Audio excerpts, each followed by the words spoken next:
One, two, three. Hogan Lovells presenta Abordando Derecho, un espacio de reflexión e intercambio de ideas sobre temas jurídicos.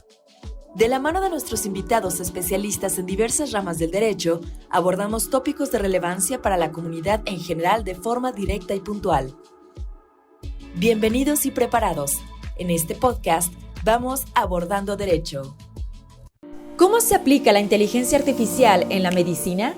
En este episodio de Abordando Derecho, nuestro socio y conductor Alejandro García González platica con Melissa Torres Vega, directora de Asuntos Jurídicos de Christus Muguerza, y Andrés Omar Nevarez, gerente corporativo de Innovación y Salud de Christus Muguerza, sobre el uso de la inteligencia artificial en los servicios de salud, así como los beneficios y retos de su implementación en México. ¿Qué tal? Bienvenidos a un nuevo episodio de nuestro podcast Abordando Derecho. El día de hoy vamos a abordar pues un tema que está de moda, un tema que ha tomado increíblemente, pero por sorpresa a la población en general, aunque realmente pues es algo que ha estado entre nosotros ya desde hace mucho tiempo, y es la inteligencia artificial, pues sobre todo con el lanzamiento ya público de ChatGPT y algunas de estas tecnologías, pues eso provocó que se pusiera ya en el foco público este tema de la inteligencia artificial. Y bueno, pues desde luego hay para todo, ¿no? Hay quien dice que, bueno, pues es algo súper bueno, que puede traer muchas cosas positivas, pero bueno, también hay gente que tiene ciertas reservas. Y bueno, pues el día de hoy vamos a abordar este muy interesante tema, pero enfocado a la ciencia médica, enfocado a los servicios médicos. Creo que si hay un sector donde la inteligencia artificial puede traer muchos beneficios es precisamente el sector médico. Y bueno, pues nos dimos a la tarea de buscar verdaderos expertos en el tema y bueno, gracias a las gestiones de nuestra muy buena amiga Mariano Caña, pues tenemos hoy dos grandes invitados y estamos muy contentos de tenerlos. Ellos son miembros de Christus Muguerza y bueno, pues ellos literalmente desayunan, comen, cenan, pensando en estos temas, ¿no? De inteligencia artificial y de su aplicación precisamente a los servicios médicos. Entonces, bueno, pues les queremos dar una gran bienvenida. Muchas gracias por estar con nosotros, Melissa y Omar. Muchísimas gracias. Voy a hacer una muy breve presentación de nuestros invitados. Melissa es colega, es abogada, licenciada en Derecho y también maestra en Derecho por la Universidad Autónoma de Nuevo León. Ella es la directora de Asuntos Jurídicos en Christus Muguerza y bueno, pues a ella le toca precisamente lidiar con estos temas regulatorios de la aplicación de estas tecnologías. Seguramente vamos a platicar con ella al respecto durante este episodio. Y bueno, pues Melissa ha sido conferencista en temas relacionados al derecho y a la prestación de servicios médicos en México. También ha sido docente en su alma mater en la Universidad Autónoma de Nuevo León. Así es que bueno, pues una verdadera experta en el tema y como les digo, pues gente verdaderamente especializada. También tenemos al doctor Andrés Omar Nevarez Prieto, que es gerente corporativo de innovación en salud en el sistema Christus Muguerza. Omar, pues, liderea los proyectos de implementación de tecnologías disruptivas, precisamente como la inteligencia artificial, como el machine learning, pues todos estos conceptos también de repente que no tenemos muy claros y que pues el día de hoy precisamente intentaremos compartir con ustedes. Omar es médico cirujano, es egresado de la Universidad Autónoma de Ciudad Juárez. Tiene también una maestría en inteligencia artificial en salud por la Universidad de Alcalá en España. Y bueno, ambos tienen muchos estudios ya muy especializados en el tema médico. Así es que pues muy contentos de tenerlos aquí con nosotros. Gracias. Oigan, como lo comentaba, siempre hay, cuando vienen estas nuevas tecnologías, cuando viene algo que puede cambiar drásticamente la forma en que hacemos las cosas, pues gente que tiene ciertas reservas, gente que dice, pues sí, pero no. Yo he escuchado mucho esta discusión porque también en la ciencia legal, en lo que nosotros hacemos, pues lidiamos con lo mismo, ¿no? De la inteligencia artificial, que si va a desplazar a los profesionistas, que nos va a dejar sin trabajo, etcétera. Y bueno, ciertamente creo que hay áreas de oportunidad, pero en general creo que para mí es una nota bastante positiva la aplicación de tecnología a distintos servicios que se prestan. Entonces, bueno, durante nuestra charla seguramente yo también me iré un poquito desahogando porque así como ustedes que ya llevan muchos años utilizando tecnología de punta para la prestación de servicios médicos, reitero, en el área legal, pues también ya llevamos muchos años trabajando con algunos de estos sistemas. Así es que, si quieren, para entrar en términos generales al tema, platíquenos un poquito qué es en general la inteligencia artificial y sobre todo, en qué formas como prácticas se utiliza dentro de lo que son los servicios médicos. Claro. Bueno, hay distintos acercamientos, pero el más común es un programa computacional que va aprendiendo conforme a la experiencia sobre cierta tarea específica. Es decir, entre más repite la tarea y más conoce sobre algún tópico, este programa se va haciendo más inteligente. Y se considera que es inteligencia artificial cuando participa en actividades que normalmente haríamos los humanos o que ya está imitando o está empezando a contribuir en una actividad que típicamente la realizaba un ser humano. Y justo lo que decías de por qué está de moda. Yo recuerdo cuando empezamos a estudiar esto que como habría una de las presentaciones, por ejemplo, de la maestría era Why is AI trendy? O sea, ¿por qué está de moda? Es justamente porque la mayor parte de los datos hoy día se encuentran electrónicos, tanto en el área legal como en el área clínica, no se diga en los hospitales. Hay una cantidad descomunal de datos que no tiene precedentes. Hoy día tenemos todo electrónico y hay la capacidad de cómputo que antes no existía. Antes la capacidad de cómputo estaba reservada a los grandes centros de investigación, el colisionador de hadrones, no sé, centros súper especializados del MIT, etc. Hoy día esa capacidad de cómputo quizás cercana la tenemos con las nubes. Y finalmente está de moda, el tercer punto por el cual se considera que está de moda es porque está dando resultados. Y los resultados se ven en distintos ramos, en distintas industrias. Y en nuestro caso el reto es traernos estas capacidades tecnológicas de punta e infundirlas en los procesos comunes, que aquí solicitamos mucho la ayuda a veces de Melissa para validar cómo estas tecnologías tan novedosas pueden ser utilizadas en nuestro campo, digamos, de batalla real o en las tareas diarias que ejecutan los médicos o que ejecutan los colaboradores de enfermería. Ese es el gran reto que desde las áreas de innovación tenemos y que tenemos que articularnos bajo quizás legislaciones locales, nacionales y que son obligatorias de cumplimiento. Entonces es donde requerimos mucha ayuda nosotros para implementar. Quienes estamos no tan cercanos a los servicios médicos, a la industria médica, pues cuando pensamos en inteligencia artificial a lo mejor se nos ocurren otras cosas, ¿no? Por ejemplo, no sé, los mapas, los navegadores que hoy existen, procesadores de palabras. Creo que mencionaste una característica para mí fundamental de la inteligencia artificial, que es la capacidad de analizar muchos datos en muy poco tiempo, ¿no? Algo que, si bien es una función, como dices tú, humana, pues realmente la capacidad que tienen estas máquinas, pues es como un humano en esteroides, ¿no? O sea, es mucha la capacidad y bueno, eso nos ayuda a tomar decisiones tal vez en más corto plazo, nos ayuda a lo mejor a predecir ciertas cosas, etcétera.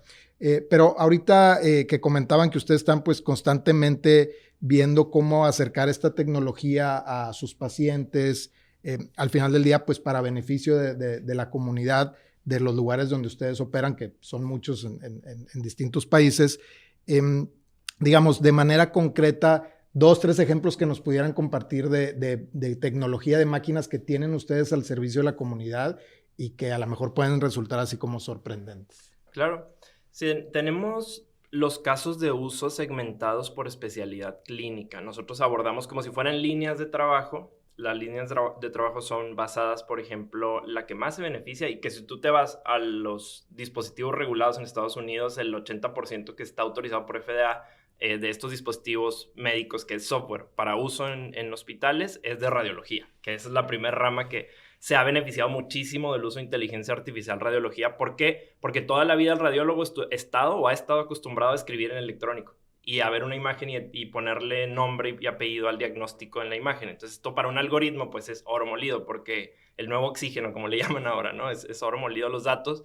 o el oxígeno para cualquier algoritmo es donde aprende. Entonces, radiología, tenemos grandes avances. Hoy día estamos ya implementando algoritmos avanzados que detectan patologías tempranamente y que además comparan los hallazgos entre estudios en el tiempo le indican a los radiólogos alertas tempranas sobre ciertos tipos de lesiones como neumotórax, que es una lesión grave ahí en el tórax, en las radiografías de tórax, o lesiones como tumores, por ejemplo. Además miden todas las vértebras, cuestión que es difícil hacer de rutina porque es medir muchos segmentos. Bueno, los algoritmos lo miden siempre de rutina y reportan contra un percentil contra la población general si estás desviado en mediciones, y esto puede darte lugar a descubrir cosas que no estaban planeadas originalmente. Miden las coronarias, miden el volumen del corazón. Todo esto lo hacen de rutina en cualquier caso de tomografía de tórax, cuestión que llevaría muchísimas horas a los radiólogos.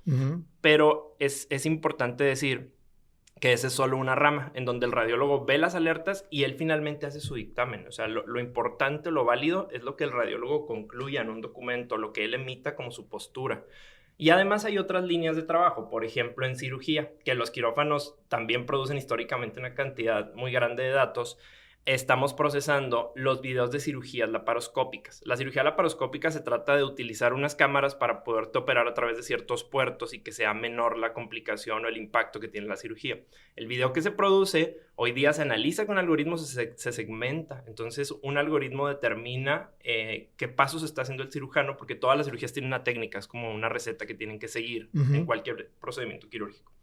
Entonces el algoritmo ayuda a evaluar las habilidades del cirujano y le da retroalimentación. Y esto ha demostrado que en el largo plazo mejora el pronóstico, reduce los tiempos de cirugía, porque un algoritmo está evaluando y está dándole feedback de los movimientos, de si manipuló el tejido muy duro, y lo compara contra toda la comunidad de cirujanos que tenemos en una plataforma nosotros para realizar este tipo de análisis. Además nos ayuda a identificar cualquier video que haya salido de la cavidad la cámara, le borra esos pedazos y nos permite ver solo la cavidad con órganos, que eso no es identificable, y esto le da mayor seguridad al algoritmo. Entonces es algo que se está utilizando, y además tenemos un último caso que me gustaría comentar, que es predecir complicaciones después de cirugía. En este caso, muchos pacientes cuando se les opera tienen dolor, y esto es una complicación. Ningún paciente debería dejarse con dolor. Es como dejar a alguien con fiebre después de que se operó. Entonces no debería de ser, es una complicación.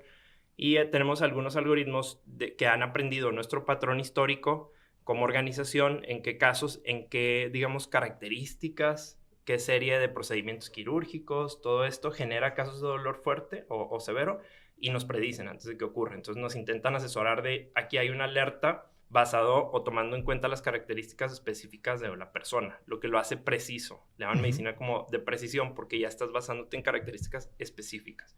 Entonces son algunos de los casos, que hay más casos, pero estos son algunos de los más notorios y que están siendo utilizados quizás alrededor del mundo. El de radiología es el caso más común que vas a encontrar en medicina.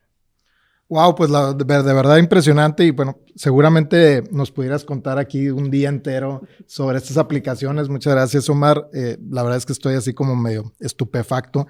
Y Melissa, pues en mi cabeza de abogado, cuando empiezo a oír todas estas cosas, se me vienen muchas dudas, ¿no? Y ahí un poquito te acompaño en tu dolor, porque seguramente sabemos cómo funciona, ¿no? Y muchas veces está ya todo listo y todo depende de la última palabra de la abogada, del abogado. Lo hacemos, no lo hacemos, ¿no? Entonces se genera mucha presión y bueno, pues hay que tomar decisiones, hay que tratar de balancear entre, bueno, el beneficio que se le puede dar a la comunidad con la implementación de tecnologías disruptivas versus pues la parte regulatoria, ¿no? Como sabemos, y más en un país como el nuestro de la tradición del civil law, basado principalmente en leyes, que luego los tribunales aplican, etcétera, o los reguladores, pues es complicado que la legislación vaya a la par del desarrollo, ¿no? En general, no nada más en el desarrollo tecnológico, pero bueno, aquí creo que con los avances que han tenido particularmente en este siglo la tecnología digital, pues literalmente es imposible que la legislación, la normatividad vaya a la par, ¿no? Entonces seguramente tú te topas a diario con temas de, oye, esto ni siquiera está regulado, o sea, deja que si esté prohibido, esté autorizado, ni siquiera está regulado, y sin embargo ustedes pues se mueven en una industria altamente regulada, ¿no? La industria médica para empezar, pues un doctor tiene que tener una cédula profesional para ejercer, los centros médicos, los hospitales tienen que tener permisos especiales, el uso de todas las medicinas, desde luego, los implementos, etcétera. Todo está regulado, tenemos un regulador que es la COFEPRIS, desde la Secretaría de Salud, tanto a nivel luego federal como estatal, que también te toca lidiar con los distintos órdenes de gobierno. Entonces, platícanos un poquito de tu día a día, Melissa, y cómo le haces para ir sorteando esto de este balance entre lo nuevo y cómo lo aplico. Sí, bueno, mira, sí es una doble posición, obviamente, y tú te diste cuenta de inmediato en cuanto te empiezan a platicar este tipo de cosas.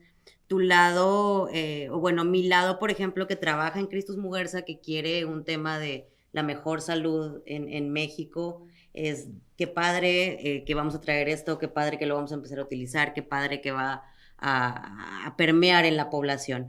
Pero el lado abogado inmediatamente se pone en súper alerta respecto a todas las cosas que se te ocurren que pueden salir mal, ¿no? En todo lo que tienes que implementar, aparte del software o aparte del sistema que está implementando Andrés, cuál es toda esa documentación y cuáles son todas esas regulaciones que tienes que revisar para poder que nada salga mal en relación con las leyes, ¿no? Y no estoy hablando de que fallen los programas, sino que los datos de las personas, las imágenes, los consentimientos, todo esté perfectamente cuadrado para poder que las personas se sientan informadas, sepan lo que va a pasar con sus datos, sepan lo que puede resultar de estos softwares y pues obviamente sea para bien y no que se sientan vulnerados en sus derechos, ¿no? Nosotros tenemos que cuidar que absolutamente todo cumpla, como tú dices, con las regulaciones y sí, obviamente es muy complicado porque inmediatamente quieres decir, no se puede, o sea, no podemos, no está permitido, no está regulado y más en este país en el cual efectivamente, como tú dices, pues la COFEPRIS ahí va con la regulación para la Ley General de Salud y todos sus reglamentos es una ley que ha venido simplemente parchándose a través de los años. No hay como tal una renovación de ella y por lo tanto hay muchísimas cosas que hablan acerca de lo mismo y que muchas veces se contraponen. Es sumamente complicado y los abogados me van a entender decir, pero es que ¿cómo? O sea, ¿qué pasa? Porque aquí dice una cosa y acá dice otra. Y es algo a lo que nos hemos nosotros, los abogados que trabajamos en el sector salud, irnos acostumbrando a esta autoridad y a esta regulación. Y ya cuando vienen todos estos temas nuevos, pues tienes que buscar la manera de cómo proteger al máximo para poder no bloquear un beneficio para la población, ¿no? Porque estaríamos bloqueando literalmente un beneficio para los pacientes, estaríamos bloqueando que puedan descubrir nuevos padecimientos, que puedan descubrir el diagnóstico exacto y pues no es el fin, ¿no? Tenemos que ver de qué manera protegerlos para poder sí hacerlo. Claro, y yo me imagino que también desde el punto de vista legal, pues ha de ser un ejercicio constante el estar muy cerca de las autoridades, de los reguladores, pues también para que ellos vayan formando ciertos criterios, ¿no? Y se puedan ir trayendo estos beneficios a la población. Mencionabas tú el caso de privacidad de datos, de cómo estas máquinas pues van juntando muchos casos, van juntando información que luego se comparte. Muchas veces seguramente de manera anónima, pero al final del día, pues es la imagen de una persona. No sabemos tal vez de quién, pero es la imagen de una persona y bueno, pues obviamente tiene derechos. Está ese tema, está desde luego también un tema que me parece interesante, que es el de la responsabilidad médica, ¿no? Porque, de nuevo, estamos dentro de una industria regulada y a lo mejor industria no es el mejor término, pero bueno, son servicios que están regulados, que solamente se pueden prestar a partir de autorizaciones gubernamentales y sucede lo mismo con la parte legal, ¿no? O sea, por ejemplo, si yo como abogado, pues tuve la ocurrencia a lo mejor de pedirle a ChatGPT que redactara un escrito de demanda y esa demanda la presento y se desecha o no procede, ¿de quién es la responsabilidad? ¿Del abogado, del programa, del programador? Entonces, esta cuestión sobre todo de la responsabilidad médica, ¿cómo más o menos la navegan ustedes? Yo creo que ahorita Andrés lo mencionaba muy bien. Nos tenemos que apoyar de estos programas, de estos softwares, pero al final del día, como estamos hablando de la salud de las personas, estamos hablando de un derecho humano, tenemos que ratificarlo ya con el conocimiento de la persona como tal. No podemos dejárselo todo a los programas y de hecho, por ejemplo, este software de radiología, todo el tema de radiología, tema de laboratorios es un tema meramente diagnóstico. Entonces, parte de la información o de los consentimientos que nosotros vamos a dar a las personas para que firmen y para que estén informados es toda esta información es diagnóstica, pero al final tu médico tratante es quien debe interpretarla y en conjunto con otros elementos determinar un diagnóstico final. No podemos simplemente basarnos en estos programas porque al final del día también van alimentándose de información y son sumamente exactos, pero pues pueden tener algún tipo de variación que se tiene que correlacionar con otros, con un diagnóstico final, ¿no? De parte del médico tratante. Entonces, todo este proceso de información o de que a las personas les quede muy claro cuál es este proceso, es lo que yo creo que nos puede llevar a tener grandes beneficios y a que efectivamente sea sumamente útil esto, pero siempre acompañados de la mano humana, ¿no? Sí, yo creo que esa es la parte clave y para todas aquellas personas que tienen estas reservas, importante saber que al menos en el sector médico no es una sustitución de los humanos, sino es un acompañamiento, es como cualquier otra herramienta, ¿verdad? O sea, es literalmente como un microscopio, perdón, que al final del día pues es una herramienta que te permite pues alcanzar a ver lo que tu ojo naturalmente no podría.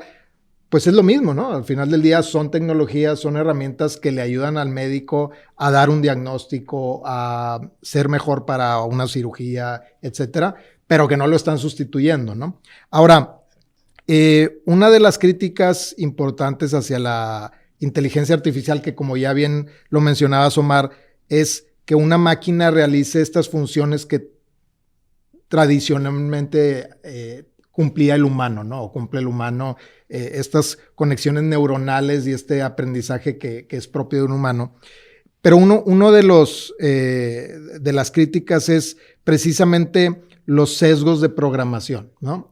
Por ejemplo, nosotros en el área legal utilizamos mucho pues procesadores de datos, ¿no? Cuando tenemos que, para un caso, para un arbitraje, por ejemplo, a veces tenemos que analizar miles de documentos, literalmente. Y el tema puede estar en un correo electrónico que se envió, en 3 renglones puede estar la solución del caso. Es bien fácil que a los humanos se nos escape, ¿no? Para empezar es súper costoso porque tenemos que poner, así le hacíamos antes, ¿no? Poníamos un equipo, un ejército revisando correos y pues el ojo humano se cansa, se le puede ir a algo, te puedes distraer. Hay muchas cosas que a la vez que las máquinas no les pasa. Pero también se habla de estos famosos sesgos en la programación de la máquina. Tú que te encargas, Omar, de la implementación de estas tecnologías, ¿qué nos puedes platicar al respecto? Es un tema bastante amplio. Vivimos con los sesgos, seguiremos viviendo con ellos de la mano. Todo es un sesgo, básicamente, y todo puede estar sesgado. Voy a dar una explicación de por qué. El mecanismo en cómo realizan las predicciones los algoritmos de Deep Learning, por ejemplo, que son los más comunes en este tipo de temas, que son algoritmos que tienen gran complejidad y utilizan gran cantidad de datos, como comentabas, para poder analizarlos en vivo, básicamente, y dar una predicción.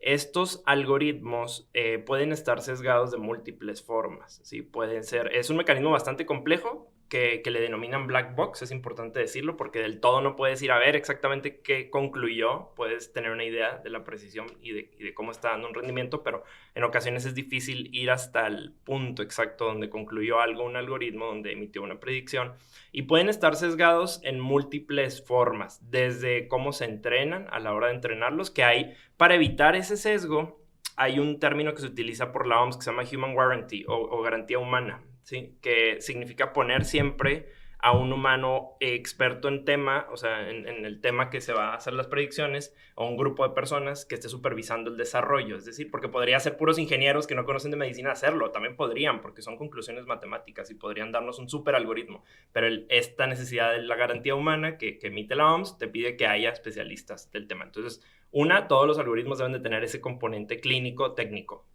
mandatoriamente.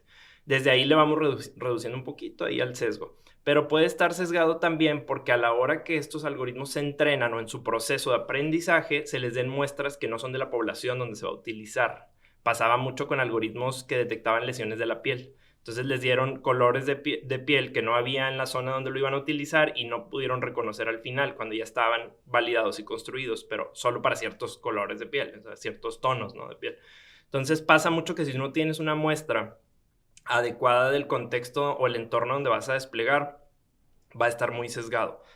Pero está sesgado en todo momento y lo que tenemos que hacer es como ir mitigando los sesgos y convivir con los sesgos y tratar de evitarlos a toda costa poniendo validaciones, sobre todo validaciones estrictas en las métricas de desempeño de estos algoritmos, validarlos muy bien antes de implementarlos y se hace como un plan de evaluación en donde vemos los posibles riesgos, que de ahí deriva categorizar a estos algoritmos como dispositivos médicos. Hay una categoría que dan en Estados Unidos y aquí en México también, donde se categoriza este software ya como un dispositivo médico. Tal cual regularías un marcapasos, vas a regular un software ahora. Y este software tiene que pasar todo tipo de estudios para demostrar que hace lo que está diciendo el fabricante que debería de hacer, que eso es lo más valioso, digamos, lo que más se evalúa es que sí haga lo que está pretendido o el uso pretendido que se tiene. Entonces, esto de los sesgos es muy subjetivo también y puede ser un sesgo el por qué yo estoy haciendo un algoritmo para detectar neumonías. También eso puede ser un sesgo. ¿Por qué estoy buscando eso? ¿Por qué no pongo un algoritmo mejor a ver el pronóstico de los pacientes que sometieron a un estudio? O sea, es un sesgo desde que lo estoy creando. Entonces, todo es un sesgo, por eso lo digo. Y hay muchos abordajes éticos y muchos abordajes de distintos puntos de vista y nunca hay uno que sea correcto para todos. Digo, es algo que se va tratando de mitigar y que se establecen puntos de control, pero siempre hay un sesgo en todo el proceso de predicción o de la medicina. Le llaman medicina basada en algoritmos, pero yo creo que es asistida por algoritmos. Correcto. Sí, pues coincido contigo en la materia legal, pues tampoco hay una solución 100%. Más bien, como bien indicas, Omar, se trata de convivir y de mitigar, ¿no? De llevarlos pues a la menor expresión que puedan tener. Y bueno, ahorita mencionabas esta parte de la ética y de la necesaria presencia humana, ¿no? En todos estos procesos, desde la programación misma, ¿no? Del algoritmo hasta desde luego la implementación últimamente ya cuando se aplica a los pacientes. Y otro tema, Melissa, que se comenta y que creo que es un reto es la capacitación de las personas que implementan estos softwares, que trabaja con esta tecnología, ¿no? Y bueno, pues aquí también nos pasa, por ejemplo, yo por la edad que tengo y como recibí la instrucción jurídica en su momento, pues no convivía con mucha tecnología con la que hoy convivo, ¿no? Y ciertamente personas más jóvenes pueden, a los que les llaman ya los nativos tecnológicos, ¿no? O sea, que ellos de manera natural ya nacieron cuando existía todo esto. Entonces ellos de manera natural manejan más la tecnología, pero a lo mejor no manejan más, por ejemplo, el tema médico, ¿no? Entonces también se da esa conjunción entre generaciones donde a lo mejor hay un médico muy experimentado que es buenísimo para un diagnóstico, etcétera, pero a lo mejor no se siente tan cómodo utilizando la tecnología, ¿no? Y tiene que venir a lo mejor un equipo integrado y que sea plural, ¿no? También este equipo. Entonces, ¿cómo manejan ustedes, Melissa, al interior de su organización el tema de la capacitación cuando empiezan a ustedes a trabajar con una nueva tecnología? ¿Cuál es el proceso que normalmente sigue? Nosotros por ley y por ordenamientos del Consejo de Salubridad General, nuestros médicos tienen que estar certificados, nuestros médicos tienen que estar credencializados dentro del grupo, cualquier persona que ingrese a prestar servicios, ¿no? Entonces, con esta credencialización se siguen una serie de puntos en los cuales tienen que cumplir y tienen que demostrar que están capacitados para tal. Yo creo que las nuevas generaciones también, incluso las nuevas generaciones de médicos, ya vienen muy permeados de todo este tipo de tecnología y obviamente de la mano de todos los fabricantes y los proveedores te vas conjuntando para ese tipo de capacitaciones. Yo recuerdo cuando llegaron a decirme el tema de los videos de laparoscopía en las cirugías, que era grabarlos mientras estaba llevando a cabo la cirugía. Y, o sea, mi respuesta inmediata fue, no va a suceder. O sea, eso no va a suceder. Tú no vas a tener guardados los videos, ¿no? Y ya después, obviamente, te empiezan a platicar un poco de, bueno, mira, no va a haber no va a haber rostro de la persona, sí va a haber un identificador, porque pues obviamente no pueden ser completamente ciegos, pero se van a compartir y luego ya viene el área de tecnología a decir, todo el tema de ciberseguridad ya lo revisamos, o sea, son muchos pasos que tienes o muchas áreas que tienen que revisar para poder ya al final llegar a decir, ok, todas cumplen, vamos para adelante, ¿no?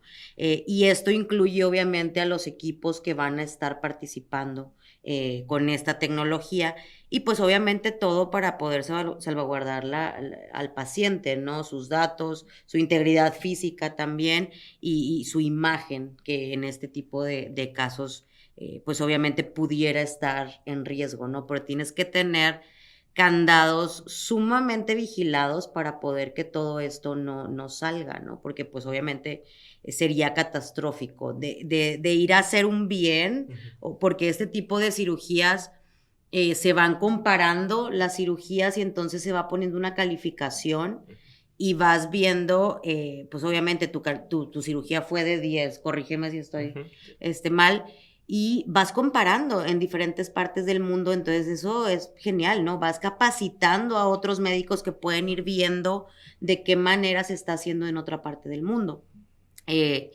Pero obviamente como abogado piensas inmediatamente las 50 cosas que pueden salir mal, ¿no? Con esto. Entonces es cuestión o la gran tarea del departamento legal de un hospital, pudiera decirte, es cómo veo cuáles son todos esos 50 riesgos o todas esas 50 cosas que pudieran salir mal y cómo voy a mitigar cada una de ellas, incluyendo capacitaciones, licencias, permisos, que si viene a visitarme la autoridad yo esté completamente bien para poder que se cumpla el objetivo que es salvaguardar la salud del paciente. Sí, al final del día de eso se trata y creo que es bien importante y muchas gracias por compartir esto con nosotros, que la gente sepa todo el esfuerzo que hay detrás de, ¿no? O sea, no se trata nada más de, mira, conseguí en Israel una máquina que hace esto, déjame lo traigo. No, o sea, es un... A Andrés le gustaría mucho eso. Sí, padrísimo. Pero nada más ponerla. Claro.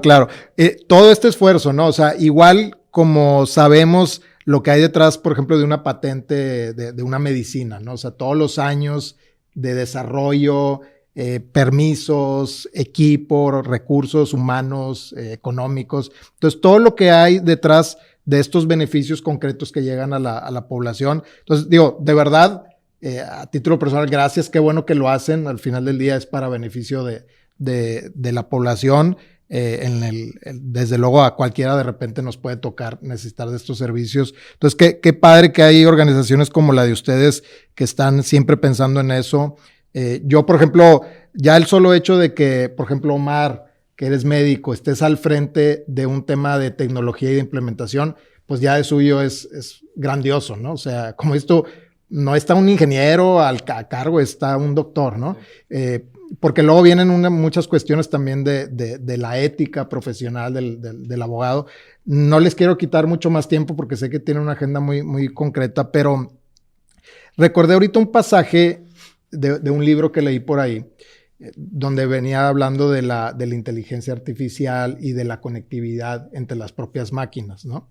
Y se planteaba una situación, vamos a decir, de ética, donde un vehículo automatizado iba una persona, el que en otro lugar, en otro tiempo lo hubiera ido manejando, pues va literalmente dormido, pues el carro ya sabe a dónde tiene que ir y pues de repente viene un carro en contra, están conectados los carros, ya sabe más o menos, y de repente sale un niño corriendo detrás de una pelota. Entonces, en cuestión de fracciones de segundo, la máquina dice, pues si le doy para acá voy a chocar con el carro que viene, si le doy para acá pues voy a atropellar al niño, si le doy para acá me voy a estrellar y se va a morir la persona, o sea, mi pasajero, que es, vamos a decir, mi dueño, es el que me compró, ¿no? Entonces, ¿qué va a hacer la inteligencia artificial en ese caso si no tiene emociones, ¿no? Y no hay ninguna salida positiva, ¿no? O sea, te plantean un escenario donde tienes que tomar una decisión difícil, como la que todos los días se toma en muchos sectores. Entonces, bueno, es algo con lo que yo me quedé, solo leí ya hace muchos años, pero creo que hoy está súper vigente. Y pues me gustaría que nos compartieran para cerrar algunas ideas de este tema, de este tema ético humano, y sobre todo también qué hay, qué más viene que nos puedan compartir, algo para la población, que digan ustedes, wow, escuché que ya se está desarrollando esto, no está ahorita todavía, pero sabemos que ya viene. Si nos pueden compartir algo de eso también.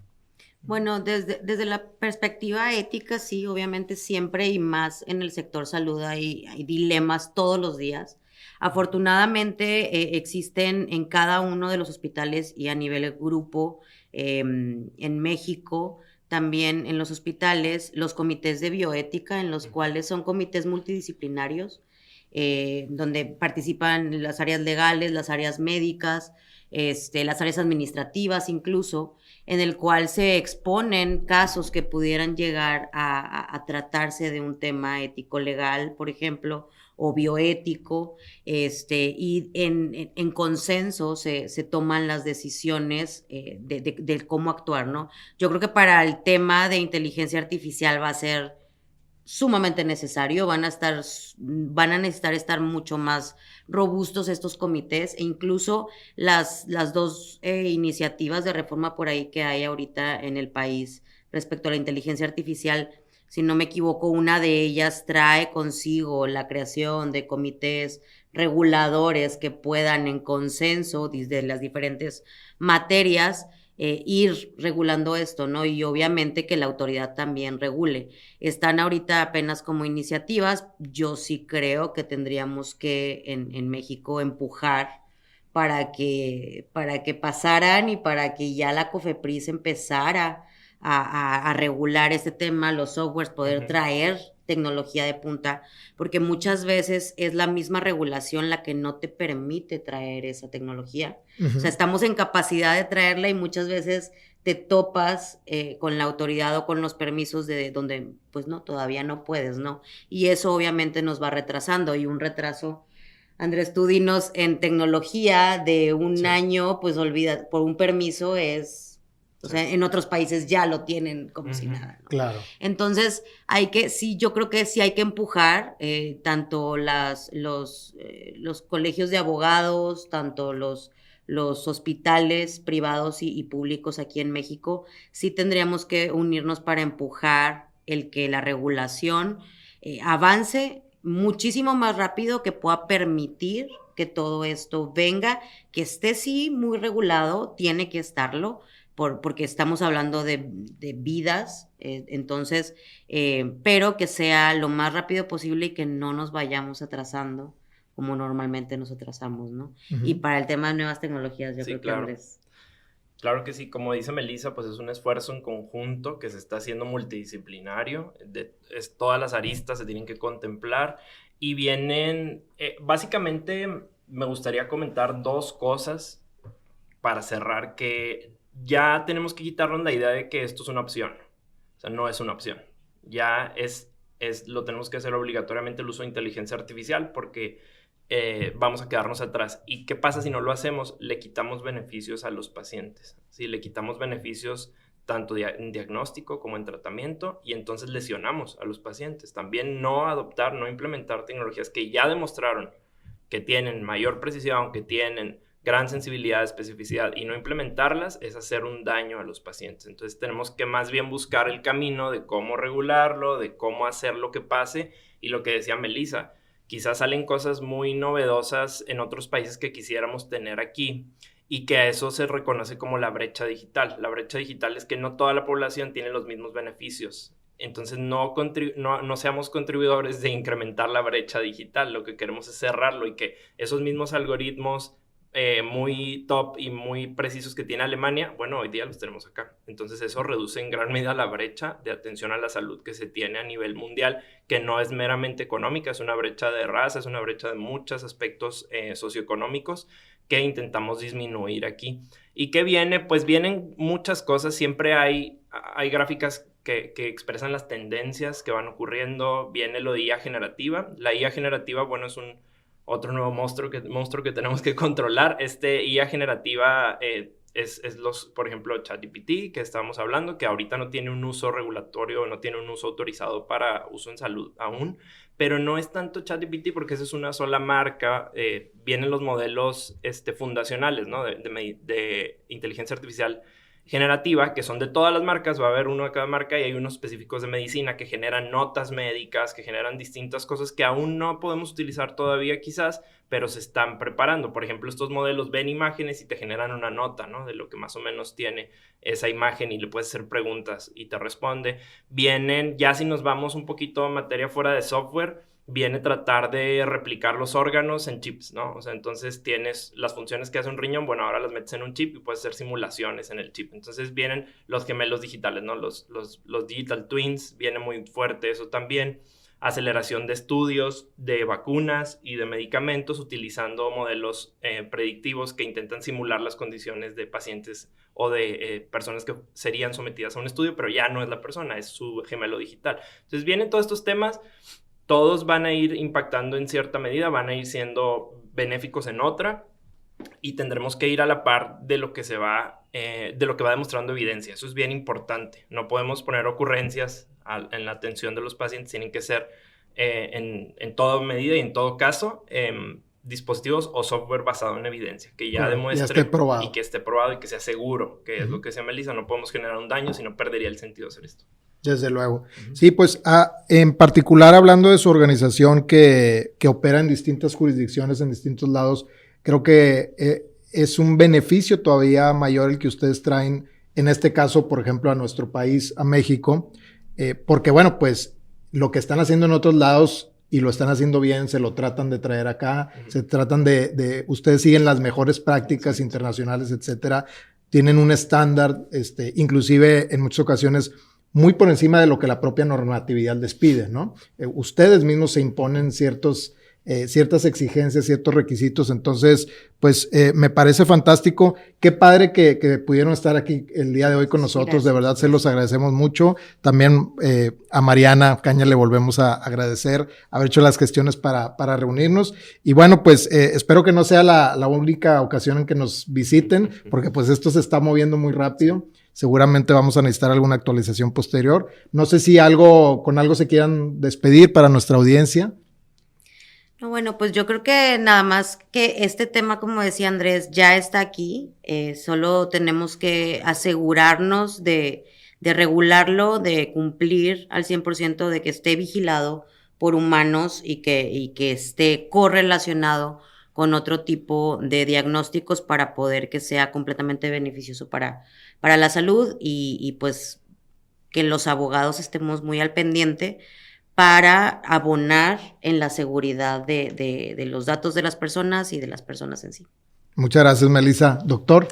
Yo, que no se sienta la población o los espectadores de este podcast fuera de esta tendencia. En realidad, aunque parece que hay grandes avances y ya tenemos muchas cosas, está empezando. Esto está empezando y todos podemos ser parte de eso. Entonces, esa inquietud surge en ocasiones como, bueno, ellos ya van avanzados, pero no, en realidad todo está empezando ahorita y va a ir creciendo. Entonces yo creo que todos podemos ser parte de esto y abonar para que tenga un efecto positivo o un beneficio hacia la población y que sea de forma segura. Esa sería mi recomendación, que se utilice software basado en evidencia, software que haya pasado estándares o que haya pasado validaciones de FDA o de CE Mark y que tenga las debidas regulaciones. Eso es porque vienen muchos casos, ¿no? Vienen muchos casos de uso y cualquiera luego puede tomar datos y hacer algoritmos y no se trata así.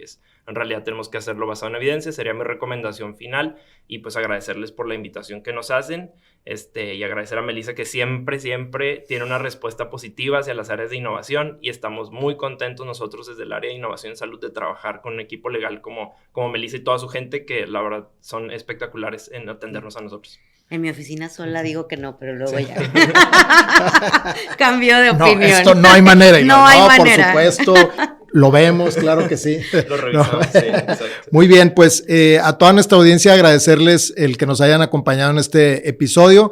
Esperamos que para ustedes haya sido igual de interesante que para nosotros. Y bueno, pues síganos en nuestras redes oficiales de Hogan Lovells México. Yo me quedo con esto.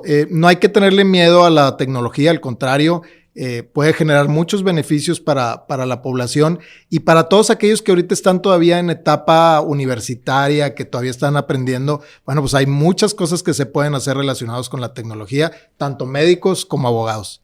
Muchas gracias. 1, 2, 3. Gracias por acompañarnos en este episodio Abordando Derecho. Los invitamos a suscribirse y seguir nuestro podcast en su plataforma de preferencia. Nos escuchamos en el próximo episodio. También nos pueden encontrar en nuestra página web hoganlovells.com, en Twitter como Hogan Lovells Mex y en LinkedIn como Hogan Lovells México. Hasta pronto.